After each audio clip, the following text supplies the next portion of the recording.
Hello everyone. Today I'm going to be sharing my birth story. I went in, I'm just going to get started because it might get long and I'm not using notes. I'm just kind of going off of memory, and I have a 10-day-old baby, so not much up here right now. So I got scheduled to have an induction on November 1st, so they had me come in on October 31st at what was supposed to be 3:45 p.m., but they called me and asked me to come in at 2 instead, because they were going to do Cervidil, which is a slower induction. So they expected me to deliver sometime in the afternoon on the 1st. So I went in at 2 o'clock. They did Cervidil, and pretty much from then on, we were just kind of chilling. There was nothing to do, there was just nothing going on. So we ordered dinner, and I was, they told me that they were going to cut me off at 9 p.m. to prepare for the next day. So it was like 6:30 or something, and we just had dinner, and it was closer to 7 actually that we were finished eating, and she went in to check me, and I was still at 1 centimeter, 90% effaced. So it was just more of just sitting around that we had to do still. So with the Cervidil, you can't get up for 2 hours, so I was just kind of hanging out in bed. I was having contractions. They were about 2 minutes apart, but I was not progressing. So it was just waiting. There's nothing else they could really do. So we were waiting and waiting and waiting. And so after I was allowed to get up, I got up to go to the bathroom. I came back, and right before I got up, they showed my husband how to reattach all the monitors again. So I got up, came back, and we reattached the monitors, and the heart rate was picking up mine instead of the baby's. So it was at around 80. So all of a sudden there's 5 nurses, 2 doctors, an emergency room team. They're all coming at us. There's a lady that was on a chair, like on top of me. They were messing with my IV. They were kind of doing a bunch of everything. I didn't know what was going on, so we panicked. Eventually they told us that it was because her heart rate went down. Well, it was mine that they were catching, not hers. So it was kind of like, why didn't they notice that that was mine? Because 80 is normal. It would be normal for me, especially in a high stress situation. So they kind of panicked. They said that they're going to call my doctor in and see what she wants to do.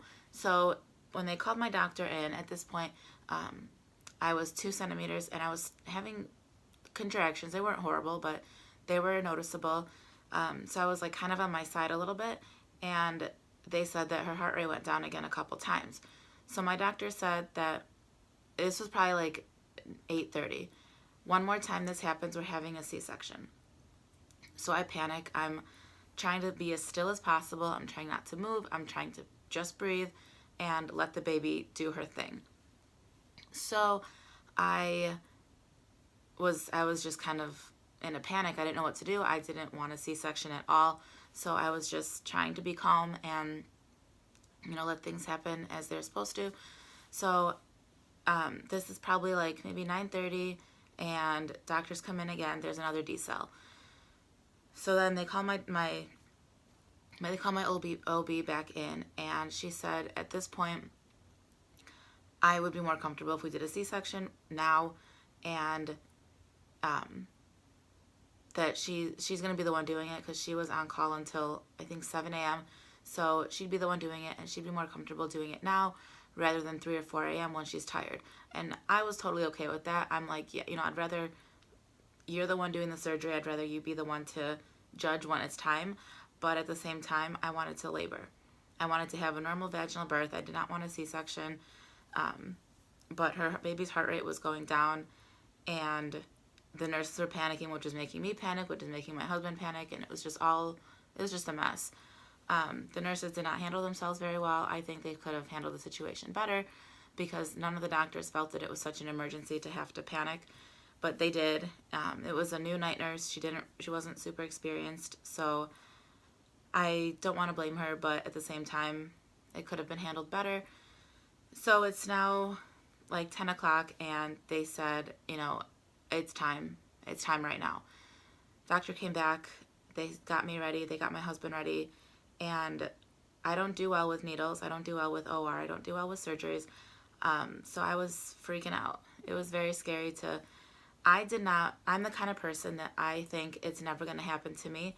And it was happening. And I didn't research anything about C-sections. I didn't do anything. So I was kind of at a loss. So I scrubbed up. Well, my husband scrubbed up. I walked myself to the OR.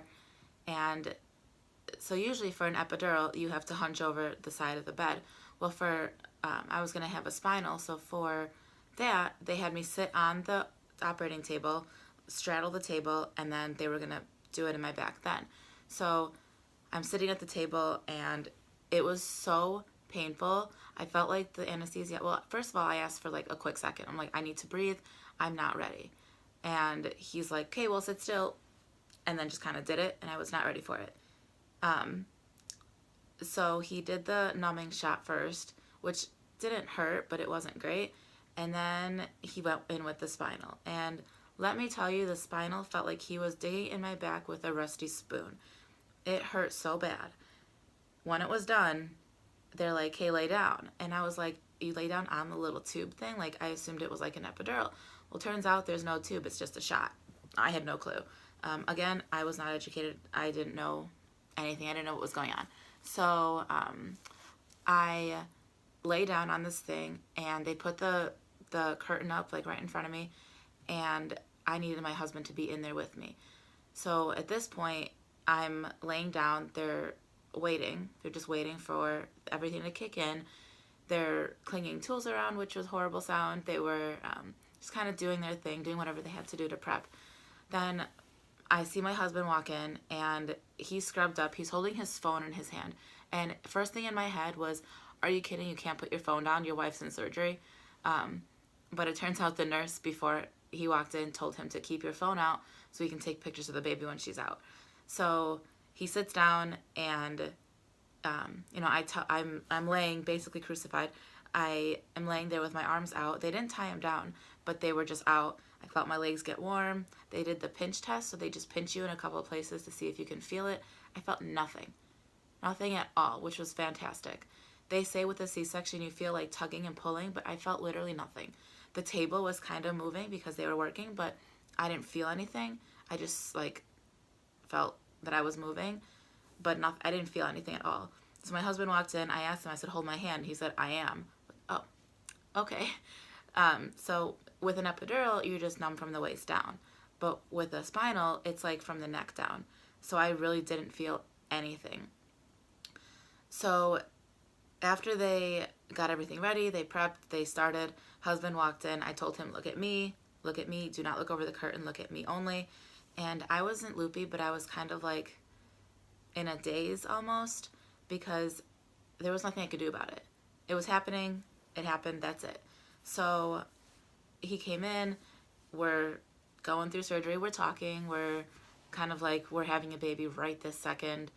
And I was very adamant. I really wanted an October baby because my birthday is November 6th, and I wanted her to have her own month and me to have my own month. My husband's September, so I wanted to see September, October, November. And that's kind of how they were talking to me in the beginning. They're like, well, she'll be born in October, which would be Halloween. And I was like, okay, well, whatever. I just want her out safe. So they finish up with getting her out. I started to hear quacks, and we're like, oh my gosh, she's out. Well, right before that, they said 2-minute warning. And so I asked my husband, I said, look at your phone. What time is it? And he said, it's 10:29. So I said, 2 minutes. So she's going to be born at 10:31 on 10:31 on Halloween. And that was the first time both me and him smiled, because we were like, it was just like, it was funny. It was like, we were just trying to lighten the mood a little bit because it was very stressful. It was very, very tense. There was a lot going on, a lot of emotions, a lot of everything happening. So we heard the quacks, and so they cleaned her out. Then we heard the cry, which was an awesome feeling. And then we heard 1, 2, 3, 4, 5, 1, 2, 3, 4, 10, 1, 2, 3, 4, 15, 1, 2, 3, 4, 20, 1, 2 legs, 1, 2 arms, 1, 2, 3, 4, 1, 2, 3, 4, 8. We're like, there should be 10 digits, 5 digits on each part. So we were like, why are they only counting to 8? Well, I realized they were counting the tools to make sure there was nothing still left inside. So 5 hands or 5 fingers on each place, 2 arms, 2 legs, everything's great. Then they said quarter wrapped around twice. And I'm thinking, if we would have known, I would have been like, instant C-section, let's go. I would have been totally game. I would have been ready for it.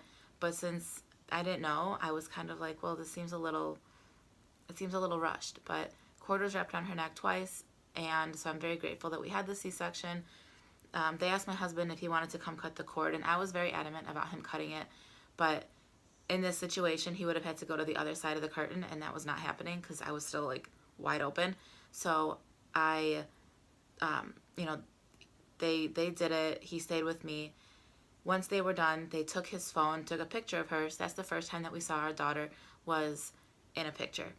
So we waited, and then once they finished with her APGAR and everything, they took her, and I had him go with her to go do the weight, the measurements, to do all the stuff they needed to do while they finished stitching me up.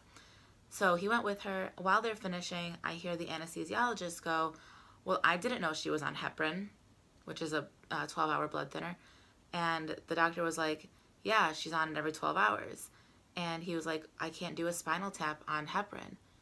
And here I am, like, cut wide open. And so I spoke up, and I was like, well, I took it like 16 hours ago. So they were like, okay, well, I guess you're fine. But there was no communication there whatsoever. I think baby's up. But so they, that was fun to hear.